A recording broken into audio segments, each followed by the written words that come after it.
We've got the InWheelTime car talk show. You sure? I'm not sure of anything, ever. I've learned at my age that, no, I'm not sure of anything. All Just right. ahead, death, I'm sure of that. Just ahead, Caroline Cash with the Governor's Highway Safety Association. All right. Plus, Jeff has the racing calendar, and we'll have This Week in Auto History. I'll have stories making automotive news headlines this week. Howdy, along with Mike out of this world, Mars. There he is. We always need more Jeff Zekin. I'm Don Armstrong. Glad you could join us. If you're wondering why I'm fiddling over here, well, this is our audio. We've moved it over here because I don't like the wires sticking up over here. And do they go? unfortunately, I Where ordered they- some new equipment. Where are they sticking up? How do those wires go? They were sticking up over there. okay. Oh, I can see where they wiggling like that would be Wiggling like that, irritating. So, Very distracting. Yeah. So, anyway, it's back to the drawing board. So I moved the console over here. So that's why I'm looking over here. Yeah. I'm not looking at my pedicure that I had, which is absolutely stunning. But that's another story for Thought you another were show. afraid of that. I would never do it. I could never do that. Oh, I thought you were serious. You do that? I do. Oh, It's no. awesome. No. Oh, Never, yeah. Never. Love it. If Well- you want to go for a pedicure, call me. I'll go with you. Yeah. Well, not me. I'm good. You just go for yourself. All right. We have our guest now, and her name is Caroline Cash, and she is with the Governor's Highway Safety Association. Caroline, good morning to you. How are you? I'm well. Thank you so much for having me. Appreciate the opportunity. Yes, absolutely, and it's a pleasure to be with you. Where are we speaking to you from? What city are you in? I am in Frederick, Maryland, and Governor's Highway Safety Association. We are in Washington, D.C. Oh, Okay. very good. Well, that's just down the street from you, right? Well, Kind of. far enough. Yeah. Well, yeah, I would imagine. So, let me ask you this: do you drive or take the train? How do you get between Washington and Maryland?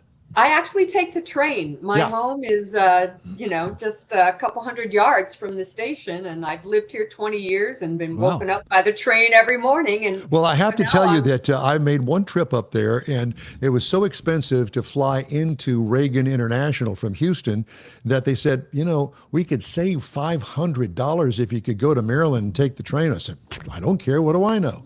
So got off the airplane, went over to the train station, got the train, and had a very enjoyable, quick ride, I might add, Yeah, to D.C. lovely. So why not, you know? And I'm sure that you've got your limo waiting for you when you get to Washington. My limo are my right and left feet, and they walk me right to the office. See, Thank you and very much. I bet you she gets pedicures. I'll bet you she does. Well, we're not going to go there You this are morning. right. There you You go. are right, and I'm with you Call on me. that. Yeah, absolutely. We'll go. We'll meet halfway. So, Caroline, first of all, let's talk about what your organization does, first of all. Sure. So Governor's Highway Safety Association, we represent the state highway safety offices and territories. We try and influence national policy to be as safe as possible. And we provide information to those state highway safety offices on best practices. So it's not just about cars, it's about intersections and people crossing intersections, safety Right. overall. But Yes, the big thing right now that I have, because we're obviously a car show, is Right. the way that cars are designed, and especially the front ends of cars. So if there is an unfortunate pedestrian accident, that person is going to have a higher chance of survival if they're hit by a car. That is correct. We just released on Tuesday the latest pedestrian safety information. And without question, the majority of the crashes that are fatalities are caused by the light truck, which includes SUVs. And you're right, the design, just the hood is higher. And so when you are actually hitting the pedestrian, you're hitting them in a part of the body where they're not as likely to be able to survive that crash as Really? they would be on a car hood that's lower, and they might be able to roll up. So What was you it- going to say, Mike? Well, I was going to say, because I'm thinking about my truck, it's like the front is like a big wall. It would be like hitting somebody or then hitting a wall at whatever speed I'm Correct. going, I suppose. Never thought of that. Yeah. Yes, absolutely. Well, Absolutely. and the fact that, let's face it, trucks are made for a certain purpose. And down here in Texas, we don't necessarily buy trucks for that purpose. We buy them because apparently everybody We like 'em. like the look of the truck. And I will say there's some advantages to owning a truck, but for the most part, you'll rarely see, unless it's a worker's truck, rarely find anything in the back bed of the truck. It's more because of the size of it. It's almost like in some cases, many cases now, it's almost like a limousine inside. Who wouldn't want to ride in that? Yeah. You know? Sure. I'm sorry. My question would be that you're the governors. You're working with the governors in each state. How closely do you work with the manufacturers? By what you just said, with the design and all that. So that's part of it as well. Yes. So we do work with the car companies, the manufacturers.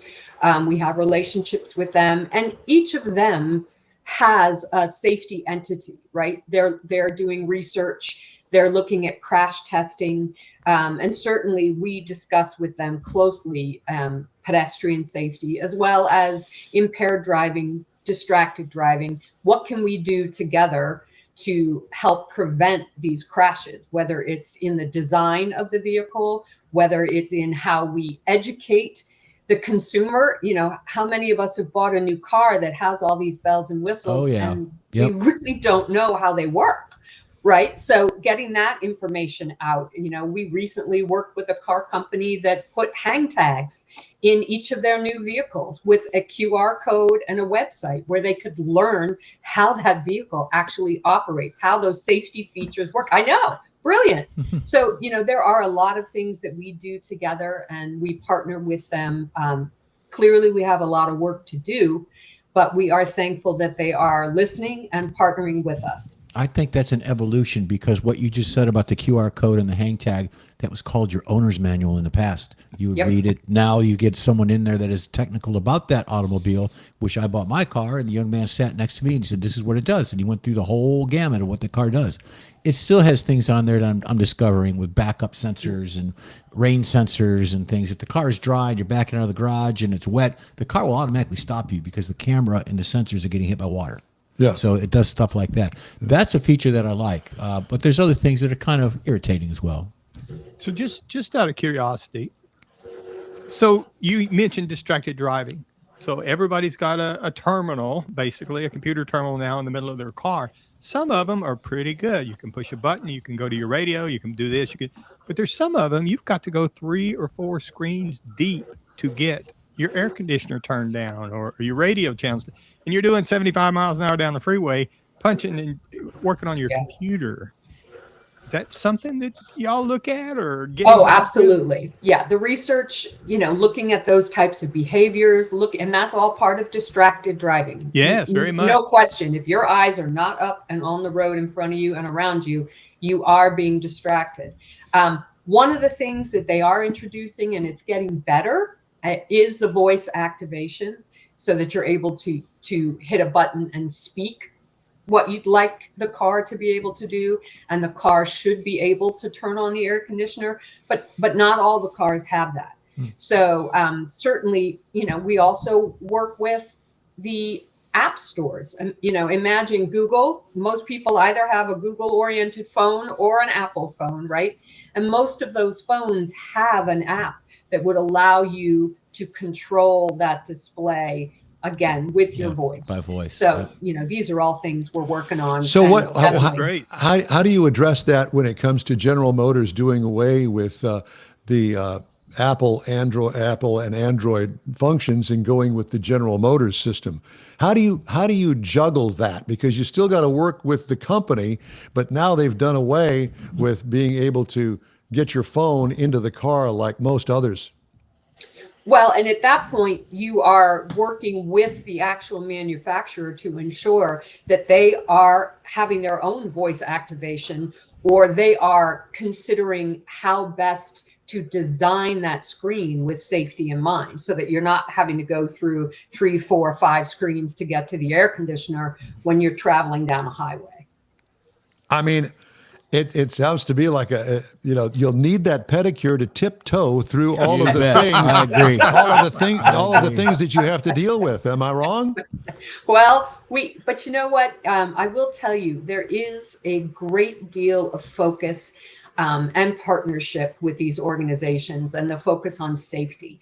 They are the transparency and the partnerships that have come about in the past, I would say, 5 to 10 years is so beyond what might have been anticipated back in the day.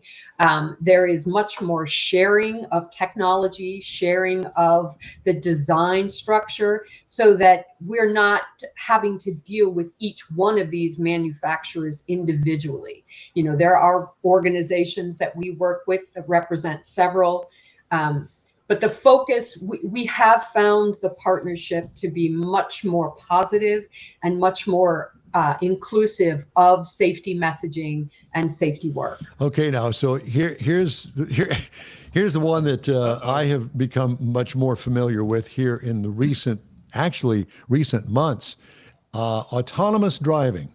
And that has got to be a whole nother division that has about 10,000 people in it, because this is a whole new can of worms. And now the discussion has gotten amongst the manufacturers, do we actually need a steering wheel in the car? And I'm sure that you've read this as well. So how are you guys handling this when you've got a car that is not being driven by a human being? It's called a train. Well, a train, yeah. Well, I will tell you, there are not 10,000 of us. There are far fewer of us, but we also partner very closely with those folks and those manufacturers. We have partnered with Waymo, for example, and certainly they're, it's easy.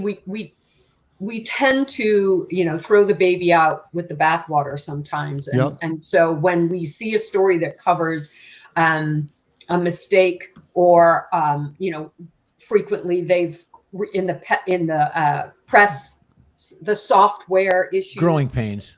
Yeah, they are. That's exactly what they are. They are growing pains, and they take them incredibly seriously. We have never had to say to any of these manufacturers of automated vehicles, what are you doing? They're the first ones that say, stop. We need to investigate this. We need to understand what that was about, and we need to make a safety upgrade, a safety change. And so we welcome their focus on safety. It's not perfect yet, right? But the expectation is that the machine will be perfect when we know the human driver is killing over 100 people a day. Yeah.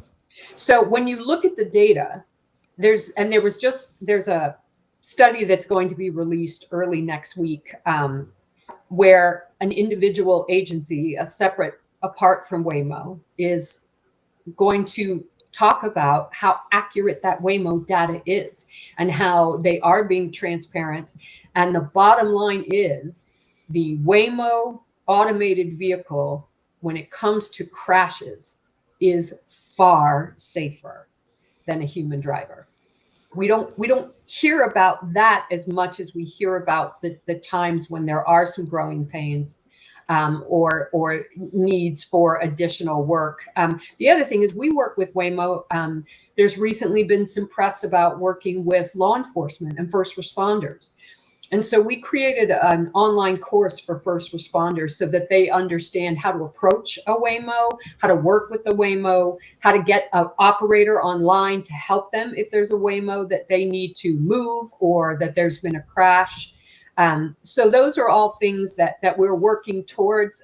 We want to increase the availability of that training and make sure that first responders have everything they need, as well as Waymo taking seriously what happens if a Waymo approaches an emergency situation. On window stickers of new cars now, there is a crash rating. Do you guys have any influence on that crash rating at all? No. You don't participate in any of that? No, we don't participate. That is done independently. The Insurance Institute of Highway Safety does the science and research, and then we will promote their findings. We certainly work closely with them in terms of letting our constituents, letting our state highway safety offices know if there are recalls, if there are issues related to a particular car.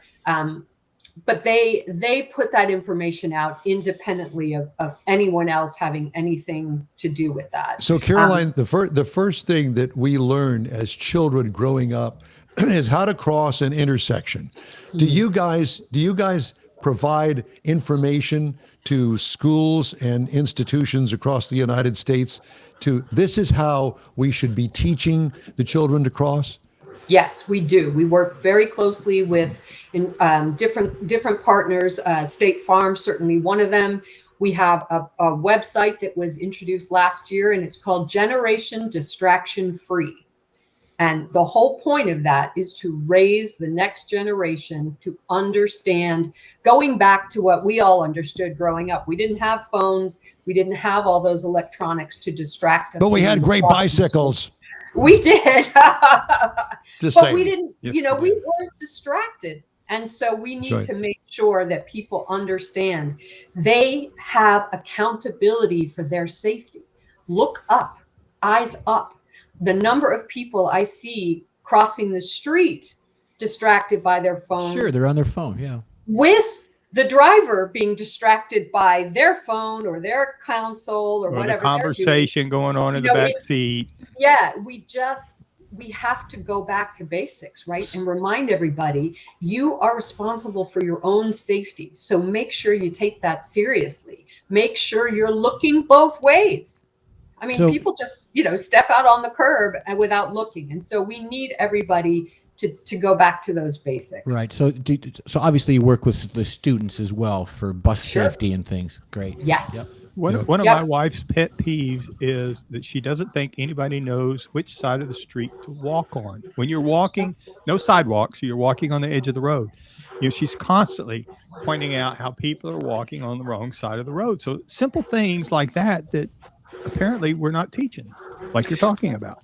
Well, and I think, the truth is we've become a culture that it's sort of the instant gratification, or, I'm independent, I'll do my thing. Yeah. And so people don't necessarily pay attention to those basics. And that is definitely something that we are constantly promoting, basic safety measures, whether you're in the car, driving the car, whether you're crossing the road, whether you're pushing a stroller, you're in a wheelchair.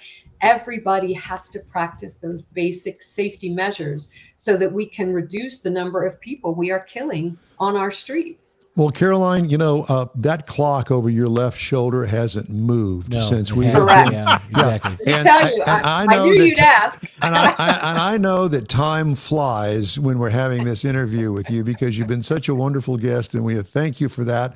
And I'll send you some AAAs or whatever you need back there for that clock.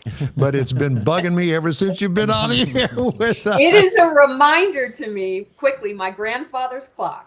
Yep. And it is a reminder to me how far we've come from when 5 o'clock used to be when everybody was having a cocktail and getting in their car. We have changed that. We have a lot of work to do, but it is a reminder of how far we've come. And that time has now begun at 7 o'clock instead of 5 o'clock. That's her next appointment for pedicure. That's right, for my pedicure. Appointment. Caroline Cash, we thank you so much for joining us today. Thank you.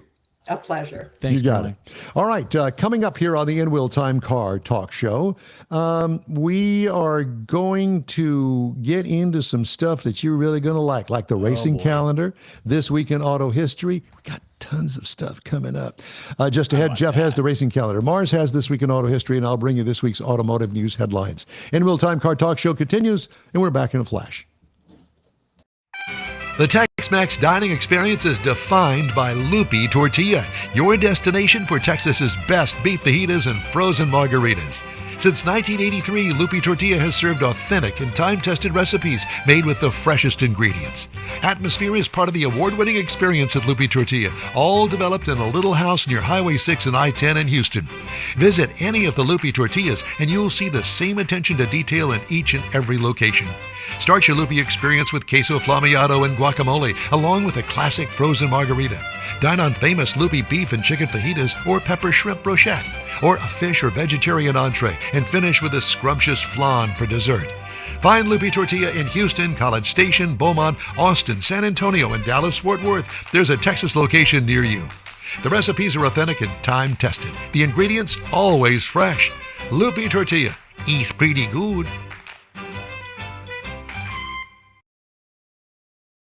The InWheelTime Car Talk Show thanks you for 15 wonderful years. Yep, our first show aired May 7th, 2011 on a local radio station.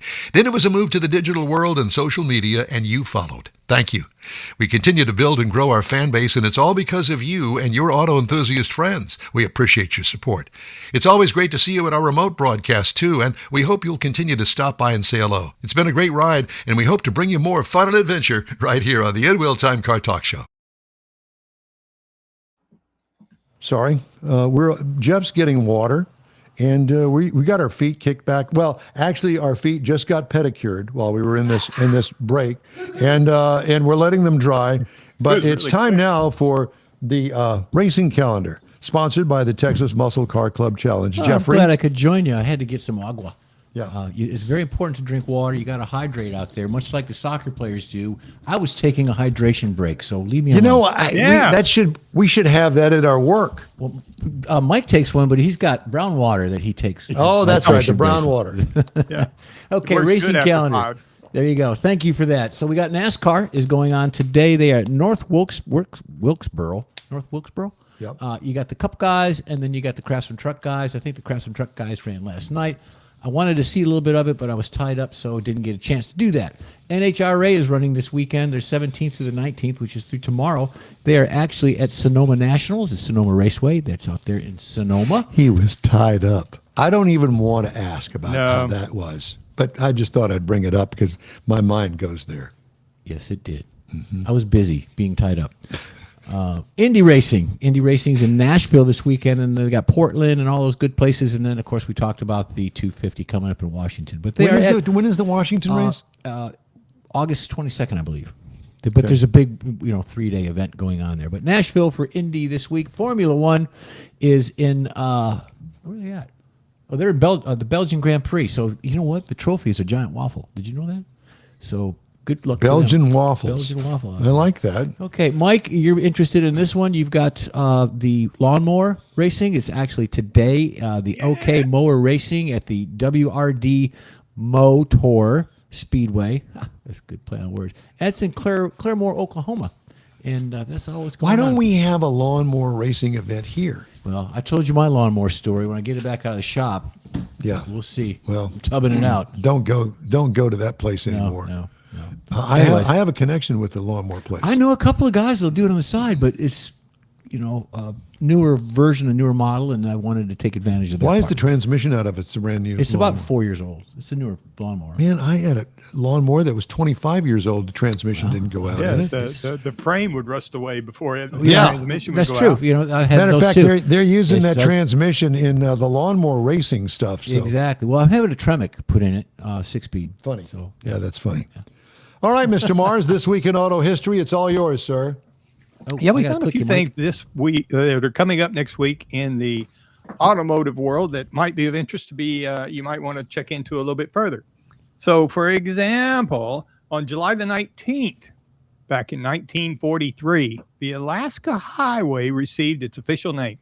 So, Canada and the United States totally built this highway across through from Dawson Creek, British Columbia, Fairbanks, and it became the Alaska Highway. Now, this is also called the Alcan 500. That's where they had that big race. It goes up through part of this. Now, it did this to prove that long-distance travel could connect some of the continent's most remote regions and helped open Alaska to future tourism and commerce. And for the longest time, people would go up there and they would make that drive, but it was a tough drive and hard on vehicles. So now people just fly over it or they cruise around it. But then in July the 19th in 1955, Disneyland's Autotopia opens.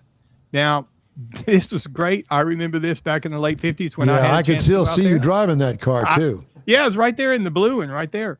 And it was all sponsored by major automotive companies over the decades. It got lots of people came out, brought their kids out there. Not only was it because of Disneyland, but this was a big major thing because the kids could feel like they were driving after they drove for 10 days to get there. Now, it became very unusual, and it helped generations associate automobiles with freedom, adventure, and family travel. However, as a note, now, according to the state of California, by 1 in 27, no more ICE engines. So Disney's trying to figure out how they're going to handle this, if they're going to go to all EV, whatever they're going to do, but the ICE engines are going away, so But that was Autotopia will part of never the be the fun, same. smelling the exhaust and hearing Exactly. the little put going around there. Yeah, now it's all going to be zzz. Well, Well, that's the end of that. Yep. Then coming up on July the 21st, back in 1925, Chrysler introduced the Model 58. Now, this was a very important. I mean, it kind of looks like it's just another one of the cars that they've got going on here. But they were trying to be a serious competitor to Ford and General Motors. So their cars featured hydraulic brakes. They had a lot of other engineering innovations that were not common at the price point they were setting. And what this really was the bridge between the Maxwell Chalmers car company and the emerging Chrysler company. So this was the real important car that took them out of the Maxwell state and straight into the Chrysler Corporation, trying to become what they are today. The other it's thing still coming out up, of focus. sure is. The other thing coming up, July the 22nd, is something everybody, you should remember if you've got any age on you at all, is parking meters. Now, this is the first parking meters were approved in Oklahoma City, of all places. And it was installed. That's why nobody lives there anymore. Exactly, because of the parking meters. Now, they were obviously very unpopular with motorists, but they became an important part of the automotive infrastructure, and they influenced traffic management in cities across America, because that's how they could get people in, get people out, and it also became a source of revenue for many cities. Coming up on July the 24th, we're going to find something I found this really interesting. I had no clue that GM had a Cadillac 16-cylinder engine. Now, this is for the concept back in 2002 that they revealed this. It was a massive luxury car with a massive V16 engine in it. Now, it's really a good-looking car, and you can see how a lot of the designs that have come up since then have followed this as far as the body lines and things go. But it just it was part of the thing that they were moving into that line, and this concept car is what generated a lot of buzz at the car shows at the time. Unfortunately, it never made it into production beyond the concept stage. Then coming up on July the 25th, now I really like this one, and one of these days we're going to do some more stories on it, but it was the first, 1971, the first Cannonball Baker C2 Shining Sea Memorial Trophy Dash. Now, this is where it started in Red Ball Garage on the East Coast and went to the Portofino Hotel in Redondo Beach in California. Now, it was organized by Brock Yates. There's a lot of reasons, the big story behind that, but the bottom line is the idea was to get from New York to California as soon as possible on public roads. Now, it was very controversial, became what they called an outlaw race, and there's a lot of movies that were made about this race. And in 1981, the biggest one, it was the first of a series of 3, was the Cannonball Run. They made a couple of remakes after that, but there's several others. The Gumball Rally is the one I like the best, but it was based on the 1979 Cannonball Baker C2 Shining Sea Memorial Trophy Dash. So, and that was really the last one that was, but it was based on a true story about a real race. Okay, and that's thank some you. things you can look at this coming week in automotive history. All right, thank you, sir. We'd love to hear from you. Shoot us an email. The address is info@InWheelTime.com. We're back right after this quick break. Stay with us. The Tex-Mex dining experience is defined by Lupi Tortilla, your destination for Texas's best beef fajitas and frozen margaritas. Since 1983, Lupi Tortilla has served authentic and time-tested recipes made with the freshest ingredients. Atmosphere is part of the award-winning experience at Lupi Tortilla, all developed in a little house near Highway 6 and I-10 in Houston. Visit any of the Lupi Tortillas and you'll see the same attention to detail in each and every location. Start your Lupi experience with queso flammeado and guacamole, along with a classic frozen margarita. Dine on famous Lupi beef and chicken fajitas or pepper shrimp brochette, or a fish or vegetarian entree, and finish with a scrumptious flan for dessert. Find Lupi Tortilla in Houston, College Station, Beaumont, Austin, San Antonio, and Dallas-Fort Worth. There's a Texas location near you. The recipes are authentic and time-tested. The ingredients always fresh. Lupi Tortilla. Eats pretty good.